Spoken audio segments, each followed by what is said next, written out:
So if you could all join me in welcoming Scott Armstrong to the stage. Good afternoon, ladies and gentlemen. Oh, I love the energy. Thank you so much. Yes, my name's Scott Armstrong. I'm from an organisation called mentl. We want to promote conversations about mental health. This is part of our Tear Away the Silence campaign, which is kindly supported by Viatris, and it's a series of live conversations tearing away the silence around mental health. Now, we've got a very special conversation for you to take place on stage, and my first guest, who probably needs no introduction, but please make some noise for the youngest ever World Ironman Champion, Mr. Sam Laidlow. Next on stage, please welcome, he's a nutritionist, he's a longevity expert, he's a biohacker, and he knows everything about making you fitter. Dr. Elie Abirached. Please welcome him on the stage too. And my final guest, who's known locally as Dr. T, Thoraiya Kanafani, who is a clinical psychologist who's been looking at the relationship between nutrition, fitness, and our mental health. Please welcome on stage, Dr. T. So welcome to the stage, all of you. Thank you so much for being here today. Sam, I'm going to dive right in with you. And we always ask a question at mentl, which is, what does mental health mean to you, particularly as an elite athlete? Yeah, I think mental health is probably, I would say as an elite athlete, it's probably one of our biggest superpowers, I would say. I think as athletes, we put ourselves in uncomfortable situations very often, both in race, but also just in the choices we make to get to high performance. And from previous experience, I've always found that when you do put yourself in uncomfortable situations, that's how you grow. And that's how, in my eyes, you gain this kind of mental resilience, you know, that you speak about sometimes. So yeah, I would say it's something that's definitely overlooked and something that plays a key role in just having a balanced lifestyle. And definitely, I would say that if your mental health is in a good place, everything follows. Everything is easier in my eyes. Yeah. I introduced you as the youngest world Ironman champion in history. How's that feel?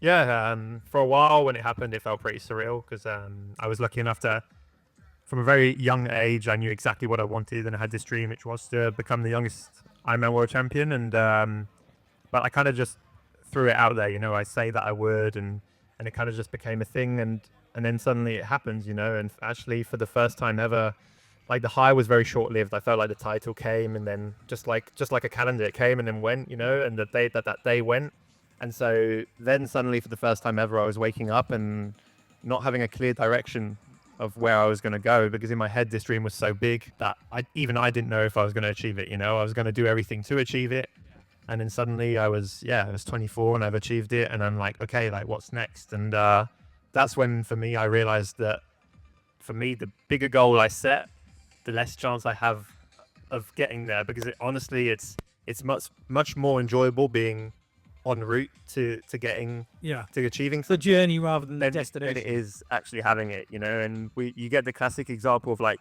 someone for 10 years really wanting a car or really wanting a watch, and then they have it, and it's like, oh well, what car, what watch do I get next, you know? So yeah, I would say if there's one bit of advice, I would say it's to set your goals so high that you almost never achieve them, and then if you do, then great, you know. I love that. When you kind of, you know, you were at the pinnacle, you achieved your dream, and then that you woke up after that short-lived high, how did that actually feel, you know, that low after, you know, achieving? And then how did you pick yourself back up again? You know, what were those challenges like? What was, you know, on a daily basis, what was going through your mind? And then how did you take those steps back to, you know, climbing back on the bike, getting training again, getting back to that elite level? Yeah, one thing that I've always used is kind of like I almost picture in my head, I just imagine myself as everyone starting at a certain level in life, and you try to kind of climb this massive mountain, and everyone, for whatever reason, will go through a first dip, you know. And so we all get through this first step. The first step's easy, everyone gets through that, you know. Maybe it's learning to walk, you know, and then the steps get harder. And so I just try and tell myself that when I'm in a dip, I tell myself someone somewhere is quitting now, you know. Someone somewhere is not overcoming this challenge, you know. And just simply telling myself that, for me, really helps. So I guess that's probably my biggest that's my biggest motivation to get out from one of them lows. And equally, just surrounding yourself with people that who are very dear to you, or who know you, who love you for who you are, you know, not for not for who you want to become, not for who you were, just for being you. And that could be family. I've always been very lucky to have a very supportive family. And for me, I give a lot of, from family plays a big role in my life. So I also have to give and invest a lot for that relationship to be healthy. You know, for me, I don't feel mentally, I would say, stable if there's a bad relationship between me and my dad. So my dad actually coaches me. Or whether it be with me and my brother. So just kind of finding out what your priorities are. How important is it for you to kind of tear away that silence, make sure that you're communicating at all times, like what's going on inside your head, what's going inside with your body, and then kind of what's the advice for the rest of us to dial into that need to be open about how we're feeling? Yeah, so actually very recently I have a good example of that. So one of my best friends and training partners, as I was preparing for my last big race, was with me, and he went through a real rough spot mentally, and he was really struggling and not really opening up to anyone, and he'd never really spoken. So it was very common for him. Every 10 months he would go through this cycle of every 10 months or so have like 2 months where he'd be quite down. And he never really spoke to anyone about this. And then until just before the Ironman World Championships, where he decided to kind of publicly go, like tell people that he'd been struggling, that not just recently, but for a while now. Yeah. And I think this really helped him because just the love and support that he got from it was immense.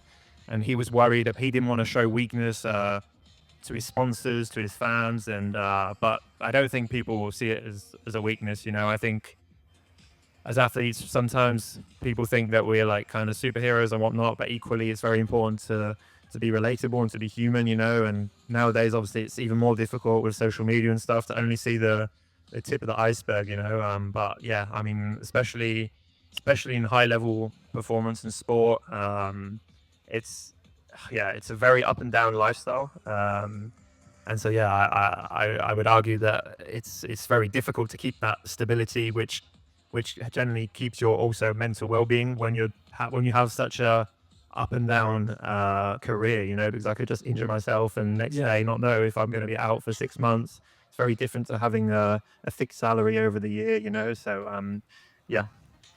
Some amazing thoughts to reflect on there. Dr. T, if I can bring you in here for a second, Elie, if I can just ask you to pass the mic down just to Dr. T for a second. Sam there talking about, you know, the dips, the lows, as well as the highs, that need to surround himself with genuine community, people that he can share with, but also that need for us to tear away the silence. And I'm going to use my slogan as much as possible. But how often do you see that, you know, as your perspective as a clinical psychologist, how often do you see people feel that it is that weakness to come forward when actually it takes strength to come forward and talk about it?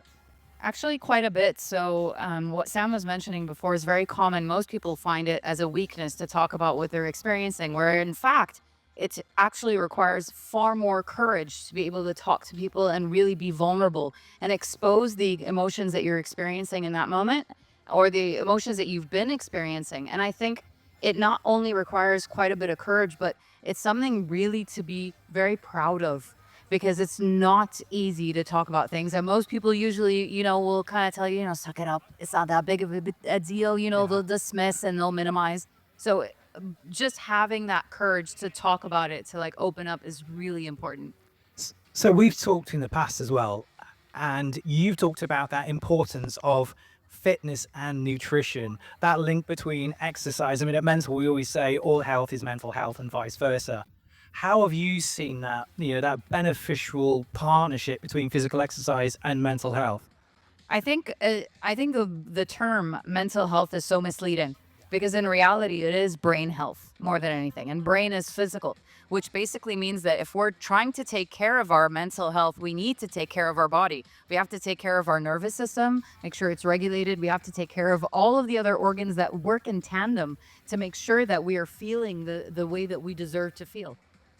Dr. Elie, let me bring you in here as well, because you focus on fitness, nutrition, longevity, and also how that all works together to help us lead longer, healthier lives. I mean, talk to us for a second about nutrition, because there's that old phrase that you are what you eat. How important is that? So leading from what the doctor said, the gut is directly related to the brain, right? So we've learned so much. So many of the brain illnesses that we get later on in life can be traced back to what's happening in your gut. So the gut and many other aspects of your physical being are directly related. I mean, what most people find it difficult to maybe realize often enough is that it's a one unit. Everything works together. So if you start with the mind, if you're able to build that, then you bend. And let me just say something about longevity. You mentioned longevity. It's a fact that if you do not have a purpose in life, I'll give you many examples, but this is one of them. If you do not have a purpose in life, you can literally lose about 7 years of your longevity. 7 years. 7 years. So when people retire, that's why not long after that they expire. Mental health and where your brain is incredible at dictating so many things about your biology. Sam, I could see you nodding as Dr. Elie was talking there as well. I mean, as far as you're concerned, how much as an athlete is it, is winning a race as mental and as about mental resilience as it is about, the physical power in your legs or your arms and the fitness levels? Yeah, there was a lot of things said there that I can relate to. I've had a lot of gut issues in the past, and I used to kind of take a deep dive into them, like with my doctor and stuff, and you can do all the analyzing you want in the world, but often, and he even says that, like my doctor who works near where I live in France, he's worked with hundreds to thousands of professional athletes, and he always says, like, you can take this supplement and this supplement, but for me, the only kind of parameter that I've seen that's linked to performance is happiness, and if you're happy and in a good place mentally, performance seems to follow. And especially, maybe not always performance, but definitely how you make decisions in that moment. If you go into a race happy, even if on that day you're not great, you'll definitely get through it and kind of get to the end. But sometimes I've been in other situations where that's not the case, and I've had to pull out of races, but that was often because something else was going on in my life and I had a certain stress. And so for instance, I've had a relationship in the past with a girl and it was a lot of stresses. We were quite a bit toxic, and this affected massively how my gut was, and I had I was struggling to digest lots of food, whether it be outside of training or in training, and then that obviously affected my performance as well.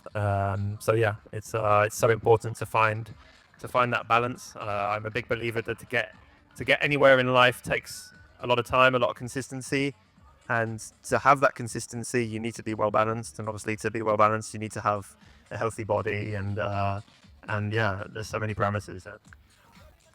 What's your regime now then for you to achieve balance right now? What are the things that you're doing, whether it be on a daily basis? What are your non-negotiables? What are the things that you do to make sure that you maintain that balance?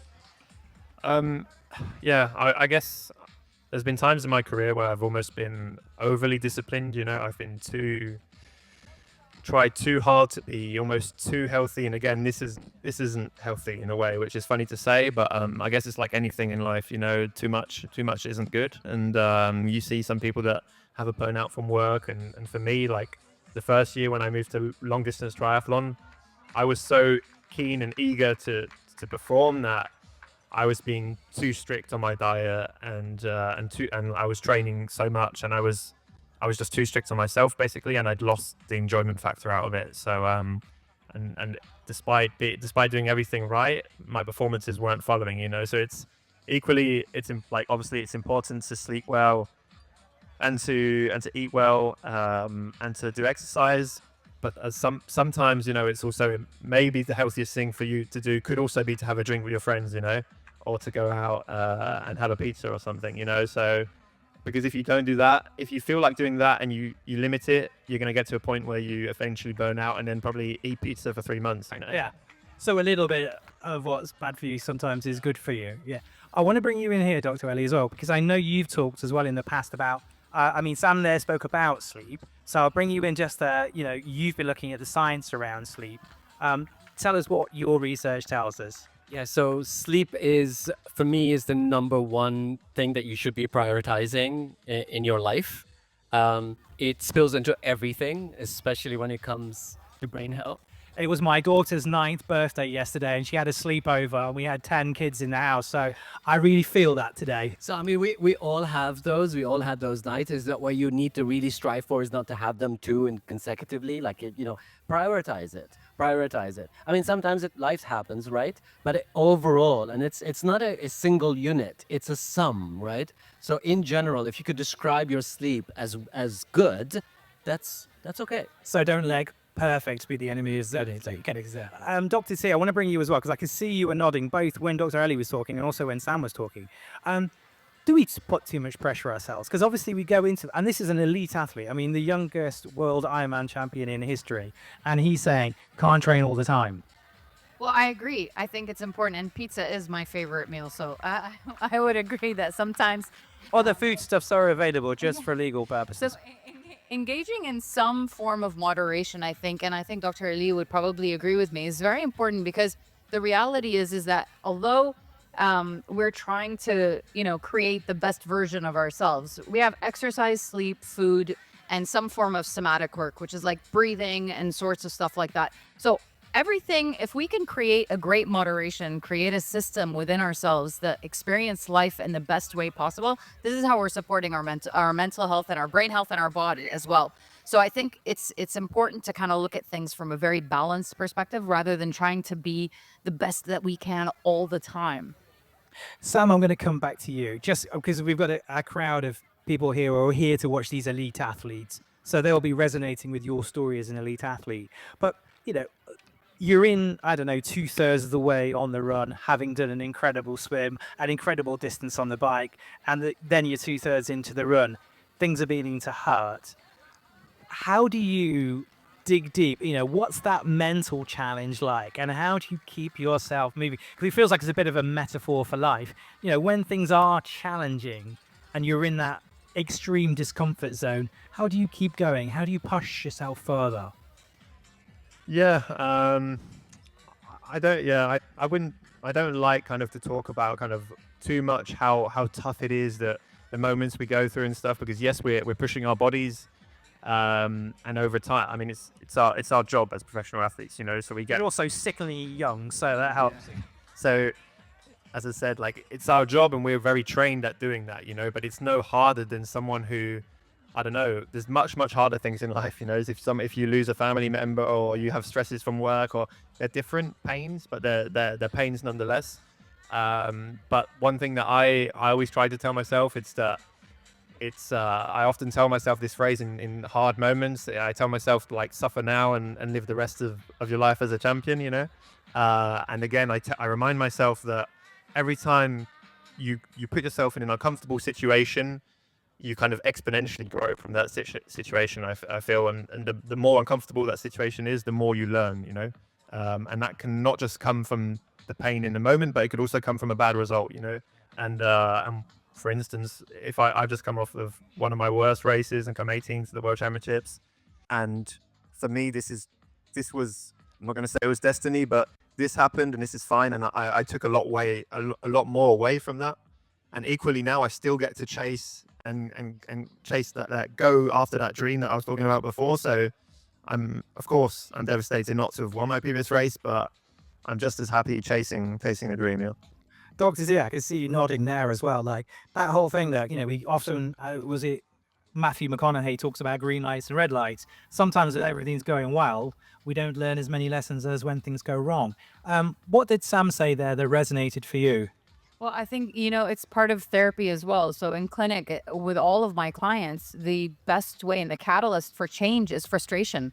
So the more we frustrate in life, the more we change and we grow and we develop and we progress. So I think it's really important to experience the losses as much as it is important to experience the wins. Sometimes it feels, I think the media in a way are responsible as well, sort of telling us that we have to be happy all of the time. Do you have clients that come to you as well that have that expectation that there should be no suffering ever? And actually, that's not reality, really, is it? And I think they usually come to therapy for that purpose, where they try to think that I'm coming to therapy because I'll never feel sad again. And I say, no, no, no. Actually, I want you to feel sad, but I want you to be able to handle that pain. Yeah. Because when you know how to work through all the different emotions that exist out there, then you actually live a very regulated and balanced life. And so I don't actually like to name emotions as negative or positive. I'm just saying that all emotions are informative. They teach us something about ourselves. Dr. Elie, I can see you nodding there as well. So again, what Sam was talking about, going through the hard moments, actually teaching. What is it that you've experienced in your life, and how's that taught you? So there's a saying, I don't know if it's a saying actually, but I like to repeat something where I say the aggressive pursuit of comfort is where disease thrives. We are sort of tuned to sit as soon as we find a chair, to whenever it gets hard, we give up, all of that. I've done a few marathons, nothing like Sam, but I've done a few marathons, and you hear the first time when I encountered the wall, everyone talks about the wall marathon, right? So the only way you can go through that wall is with your head, is being able to truly manage discomfort in a way that you begin to kind of get comfortable with. And this is how I think life is. You need to experience discomfort in order for it to grow. Now, sadly, this conversation is a sprint rather than a marathon, because I could stay up here and talk to you 3-4 hours. I'm just going to wrap things up and start with you, if I may, Dr. T. 3 pieces of advice that anyone listening today can take away from them, both either from a physical perspective, a nutritional perspective, or indeed from a mental health perspective. 3. Okay. 3. Off the top of my head. Yeah. So I would probably say reach out to your loved ones if you're experiencing anything. If you don't feel comfortable, reach out to a professional. Make sure that you really focus on 4 main aspects of your life: sleep, eating, exercise, as well as somatic work. And finally, just believe in yourself, I would say, is very important. I know it sounds very cliche, but really trust yourself, because sometimes our intuition, our gut tells us so much more than we need to know from books or research or anything else that's out there. Dr. Elie. I mean, she mentioned all the holy 3, sleep, muscle, and nutrition. I just want to add, deal with your trauma. That's, I think, is super important, and it's most likely holding you back at one way or another. Well, that's probably where the tear away the silence comes in as well, because sometimes we don't actually have that conversation with ourselves and check in how we're doing. I'm going to ask you to pass the mic over to Sam, and I know you're a man who's used to dealing with pressure, so the mic drop moment is yours. My best advice I could give would probably to take the time you need to really take a deep look at yourself. Maybe you need to take a week away, or even a day. Just if it's very rare nowadays for people to be totally kind of deconnected from everyone else. You're always surrounded by people or by social media or something. So just to take a moment to look at who you are, like a real deep look into who you are, and question where you want to go. And the doctor spoke about purpose, and I think having a purpose in life is so important. Yeah. Thank you, Sam. Thank you, Sam. Ladies and gentlemen, in turn, please give a round of applause for Dr. T. A round of applause for Dr. Elie. And give it up for the youngest world Ironman champion, Mr. Sam Laidlow. And while you're at it, give yourselves a round of applause for being here and listening. Thank you so much. This has been the Tear Away the Silence campaign. Thank you again to Viatris, who was supporting us on this.